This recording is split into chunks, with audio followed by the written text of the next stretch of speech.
بسم الله والصلاة والسلام على رسول الله. اللهم صل وسلم وبارك على سيدنا محمد سيد الخلق المرسلين. السلام عليكم ورحمة الله وبركاته. إخوتي وأحبتي في الله، رب اشرح لي صدري ويسر لي أمري واحلل عقدة من لساني يفقه قولي. يعني سبحان الله كيف يؤيد الله هذه القناة، والله الذي لا إله إلا هو ولا رب سواه. يعني نزلت حلقة قبل قليل، سجلتها ونزلتها، سمش فرجيكم العنوان، ثم انتقلت إلى المشرف أخ أحمد الغامدي لأرى ما هي الرسائل التي أرسلها لي، وإذا هي توافق كل كلمة قلتها. وهناك رابط لحلقة عند أخ أنا قد يعني هي الحلقة تبعت هذا الشخص يعني درسه أو كلامه 53 دقيقة أظن، وأنا قد عذرا وصلت حتى الآن 16 دقيقة عمال أسمعه. فقلت سبحان الله كيف الموافقة. الآن سجلت الدرس عن أصحاب الدكاكين، عن التجار والشرك الخفي. الآن لما يتملق الزبون وهو يظن أن الزبون هو اللي برزق، وهذا الشخص يتكلم بنفس الموضوع. بعد ما خلصت التسجيل سأنزل الحلقة، هذه الحلقة إن شاء الله 1 الساعة 4 عصرا اليوم الجمعة إن شاء الله. والحلقة هاي اللي أنا لسه عمال أتكلم فيها لربما إن شاء الله تنزل الساعة 8 و9 عصرا اليوم الجمعة إن شاء الله. بدنا نشوف كيف يعني هل هناك صدفة؟ لا والله ما في صدفة يا جماعة، أقسم بالله أنا الشعر بدني بوقف لما بشوف التأييد الرباني لهذه القناة بفضل الله. الله يريد الخير لهذه الأمة، يريد أن يغير هذه الأمة. وهذه قصة جميلة 16 دقيقة صراحة تتكلم وكأننا واحد الله ساقه إلى 30,000 استغفار ويتكلم عنها.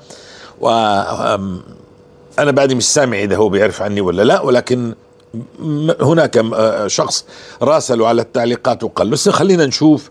بس حبيت أوثق. إخوتي الكرام، لا تنسوا إنه في عندي قناة جديدة أهلتها من جديد. هذه القناة سؤال وجواب بالمختصر، مش حلقات 30 و35 دقيقة، 6 دقائق 9 دقائق 12 دقيقة، هكذا سؤال وجواب. كل ما يخطر في بالك عن الاستغفار سورة البقرة. انشروا هذه القناة، هي موجودة في صندوق الوصف، وكمان بصندوق الوصف سأضع الحلقة تبعت هذا الشخص نسمعها معا. انتوا اسمعوها في صندوق الوصف ان شاء الله. سأجمعها لما بنزل الحلقة سأجمعها، ما بقدرش أضعها ابتداء، لا أستطيع أن أضعها ابتداء. يعني رابط قناته أنا بعرف شو محتواها صراحة، بس هذه القصة يعني سبحان الله هو يريد أن يتواصل معنا. فالخير يعني من الولايات المتحدة إلى هنا، نحن في فلسطين، إلى السعودية، أحمد الغامدي، كله يجمعه الله حتى يأتي لتصل المعلومة التي يريدها الله لك. اكثروا من الاستغفار، الزموا الاستغفار. نعم 30,000 استغفار فيه خير عظيم. حتى نسمع شو أنا كنت منزل يعني عنوان الدرس. هذا عنوان الدرس اللي بده ينزل إن شاء الله. أصحاب الدكاكين والتجارة، أقول لكم الزموا الاستغفار خير لكم من تملق الزبائن. لماذا تجارتي في خسارة مستمرة رغم المبيعات العالية؟ هذا العنوان. طبعا هو الشرك الخفي، بدك تسمعه بعدين حتى نشوف ماذا وصلني أنا من الأخ. طبعا هذه القصة أنا نزلتها في الدرس هذاك هذا هو الرابط الأخ، هذا رابط الأخ. شو بقول هنا؟ طبعا هاي الصفحة الأخ أحمد الغامدي بعت لي إياها. هنا أخ أحمد الغامدي عشان نعرف، هو المشرف عندنا، شايف هاي صفحته على الواتساب. بعت لي الرابط هذا، بعت هذا الرابط، ثم بيبعت لي هذا التعليق. نشوف شو هذا التعليق، نكبر الصورة. أتمنى منك تنشر قصتك عند الشيخ محمد حجازي بمراسلة، أي من المشرفين يعني سواء الأخ أحمد الغامدي أو غيره. وفقك الله، قصتك وأسلوبك ملهم وجميل. هذا الكلام. طيب هو هنا يرد، إذا أنتم بتنتبهوا هنا يرد تحت، مش عارف إزاي والله ممكن تساعدني. هنا تحت خلينا نذهب. هذا طبعا المراسلة لأخ أحمد الغامدي وصلته الآن. هذه المراسلة. هذا الأخ يقول له أتمنى منك تنشر قصتك عند الشيخ محمد حجازي بمراسلة، أي من أي من المشرفين سواء الأخ أحمد الغامدي أو غيره، وفقك الله، قصتك وأسلوبك ملهم جدا. طبعا التعليق أحد المتابعين عند الأخ هذا صاحب الذي يقص قصته، فهو يجيب هذا صاحب القصة صاحب القناة. مش عارف إزاي والله ممكن تساعدني. فهنا بكتب له كل ما حطيت لك رقم يمسح، اليوتيوب يعتبرها خصوصية، يعني كان يضع له رقمه عشان يتواصل فتمسح. طيب وانا بقول يا اخي تعبت، كل ما كتبت ارقام الشيخ ورقم المشرفين على الجروب الشيخ احمد الغامدي ينمسح من اليوتيوب، ممنوع يبدو نشر الارقام، وحطيت رقمي ما ضبط، لكن بحاول اكتبه بالحروف يا رب يضبط. طيب هنا بقول كمان كل ما حطيت الارقام يمسحها اليوتيوب، ممكن هناك خاصية لهذا الامر. طيب هنا يقول أنا من سنتين أسمع دروس على اليوتيوب، والله ما تأثرت إلا لما أفوت على قناتك وقناة محمد حجازي. أنا من الأردن وبدنا الفيديو طويل لأن كل كلمة فيه من التجارب والحقيقة. جميل، الحمد لله رب العالمين. يعني هذه الرسائل وصلتني الآن من الأخ أحمد الغامدي. صراحة أنا كنت لازم أجيب كمان التسجيل الذي بعثه إياه، التسجيل أخونا أحمد الغامدي بعد تسجيل صوتي، بيقول لي بدي أحاول أضع يعني أتواصل عن طريق منصة أخرى بهذا الأخ. يلا خير إن شاء الله. سبحان الله، الحلقة التي قبل هاي اللي نزلتها بدها تنزل الساعة 4 اليوم العصر تتكلم عن التملق وعن الشرك الخفي للتجار، وهذا الأخ يتكلم كيف خرب بيته، وقصته جميلة. أنا قلت لكم سمعت هي 53 دقيقة، حتى الآن سمعت 16 دقيقة. قصته جميلة، كيف أن الله سبحان الله، الله لا يغير ما بقوم حتى يغيروا ما بأنفسهم. طب هو كان بعيد عن الله، شو الله بيساوي للي بعيد؟ بيعاقبه. شو بيعاقبه؟ بعطل عليه تجارته، تعطل التجارة لأنه عقاب. فهذا الرجل بدأ يبحث لماذا. فأنت تسمعوا قصته، فبدأ يغير، حتى هو كان يظن أنا على خير، أنا فيش عندي ذنوب.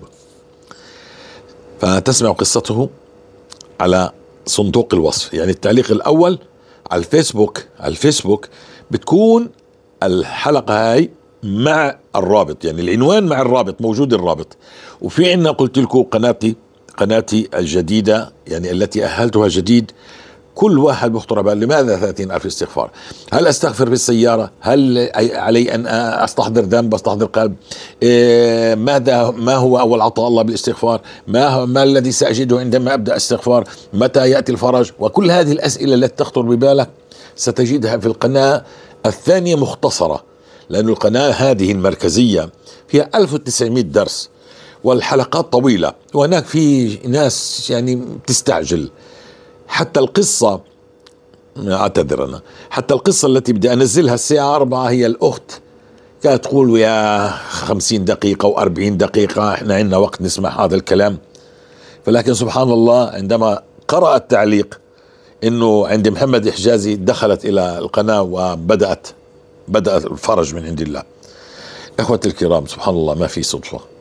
وهذا بالنسبة إلي والله أنتم مش في عالمي. أنا لما أجد التوفيق الرباني إني أنا أتكلم الآن، أخلص درس في هذا الموضوع وتأتي قصة من أخ يعني يوافق كلامي حرفيا، هو لا يعرفني، أنا أظن لا يعرفني، مش عارف، أنا ما كملت الدرس تبعه، وينزلها على قناته هو.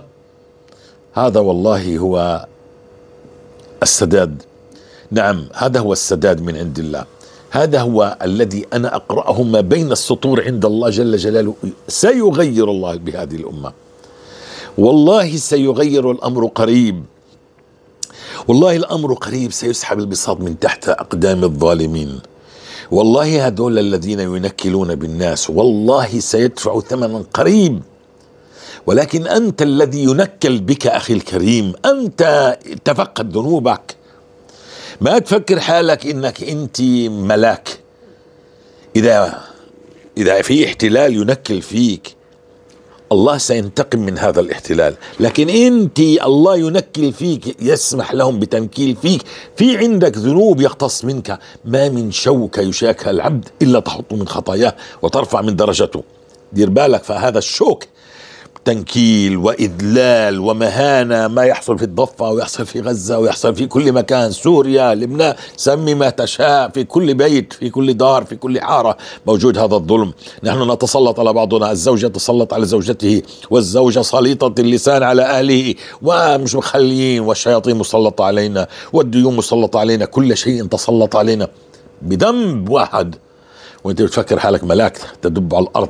هدول بده ياخذوا اراضينا، وهدول يطردونا. ذنب واحد يدخلك النار، مش يطردك من البيت. ذنب واحد يبقيك في ديون عشرات السنين. اذا كان هذا الذنب ان احدكم لا يتكلم الكلمة لا يلقي لها بال من سخط الله تهوي به في نار جهنم 70 خريف، مش فقط يهجرك من ديارك ويذهب الدار والديار. تفقد حالك، ليش أنا الله سلط هذولا اللي خلينا شو أقول عنهن، احنا بيناتن، ليش سلطهن علي؟ ليه مقويهن علي؟ ليه مخوفني منهن؟ ليش أنا هالقد دليل؟ ذنب واحد، ربا، إباحيات، ظالم لأولادك، ظالم لزوجتك، ظالم لنفسك، مأخر صلاة، مأخر زكاة، عندك إباحيات، عندك قروض ربوية. تفقد أخي، هل تخاف الله؟ هل تشرك بالله؟ هذا الشرك، الدرس هذا فيه عن الشرك الخفي. أنت تخاف من الاحتلال؟ أنت أولى أن تخاف من الله. اعلم إن الاحتلال الله سلط علينا. واذكر لهم قرية آمنة كانت آمنة مطمئنة يأتيها رزقها رغدا من كل مكان فكفرت بأنعم الله فأذاقها الله لباس الخوف والجوع. أظن إني هيك الآية، أستغفر الله إذا أخطأت فيها. كانت الناس آمنة فبدأت تجحد في آيات الله، أنا الشاطر، أنا التاجر، أنا القوي، تشرك بالله بالليل والنهار. يا أخي انتهي، لا ينتهوا. يا أخي اترك الذنوب، الله بيعاقبنا، يمكن يهجرنا من بلادنا. إيه اليوم أنت عمال تنذل، مذلي ما بعدها مذلة. ونحن كان مطلوب منا نأمر بالمعروف وننهى عن المنكر، لكن ما أمرنا لا بالمعروف ولا نهينا عن المنكر. ويقول حديث لرسول الله: لا تأمرن بالمعروف ولا تنهون عن المنكر أوليشكن الله يسلط عليكم عذابا لا يرفعه تدعونه فلا يستجيب. وانت حافظ لكتاب الله، وانت مصلي، وانت القائم. مشكلتك دائما اسأل الله: يا رب إذا كان في عيب وفي ذنب، هذا الذنب حرمتني الرزق أو القرب منك فيه، بصرني فيه، بصرني فيه يا رب. يا رب دلني على ذنوبي، بين لي إياها حتى أتوب منها، ساعدني على التوبة منها. هكذا نعرف الله. في صندوق الوصف، يعني في التعليق الأول، ستجدون إن شاء الله رابط هذه الحلقة إن شاء الله. إذا نزلت وبعده مش موجود معناه ارجعوا لها، لأنه في بعض الأحيان بعرفش وين نزلت، يعني بعدين بتفقدها وبحط الروابط التي. أول إشي سنضع رابط هذه الحلقة بهذا الدرس. حلقة الأخ هذا ما بعرفش منين هو، أظن إنه مصري الأخ، الله يفتح عليه ويرضى عليه ويسر أمره ويستمر إن شاء الله ويبلغ آية. جميل إنه بلغ آية. وكمان روابط قناتي الجديدة التي فيها أريد من كل المتابعين أن يشتركوا فيها سؤال وجواب على السريع، على السريع، مش حاجة تقعد ساعة وانت تسمع درس. الدروس 1900 درس على هذه القناة. فهناك قناتي الجديدة وهذه القناة، اشتركوا فيهم. ولا تنسوا هناك قنوات للقصص وقنوات للاستغفار وروابط للجروبات، التليجرام، فيسبوك، واتساب، تيك توك، كله موجود في هذه الروابط. وعلى الفيسبوك سيكون مع العنوان الروابط، مع العنوان الروابط إن شاء الله. جزاكم الله خير. انشروا هذا الكلام واسمعوا لهذه القصة جميلة. أنا حضرت منها وشاهدت منها حتى الآن 16 دقيقة. إن شاء الله سأستمر مع ضيق الوقت، لكنها جميلة جدا. حياكم الله.